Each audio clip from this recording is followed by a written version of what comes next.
সবাই কেমন আছো? সবাইকে শুভ সন্ধ্যা। আজকে ব্লগ দিতে অনেকটাই লেট হয়ে গেল। আজকে আমরা একাদশী ব্রত পালন করছি। কালকে আমাদের গঙ্গা পুজো ছিল আর আজকে আমাদের একাদশী পড়েছে। আজকেও আমাদের খাওয়া দাওয়া নেই, আজকে আমাদের ফল একাদশী।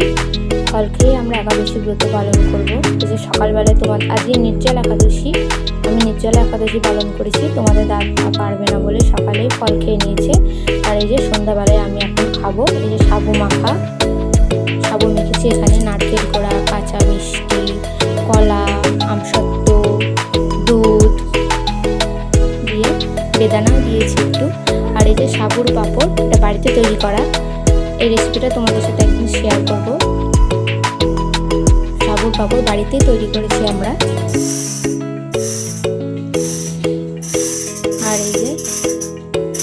আর এই দেখো, আমি এবার ফল খেয়ে নেব। আর এই যে দুধ দিয়ে নারকেল কোড়া দিয়ে সাবু মেখেছি। এরকম করে সাবু মাখা খেতে আমার খুব ভালো লাগে। তোমাদের কার কার ভালো লাগে জানিও। আজকে ব্লগটা এইটুকুই।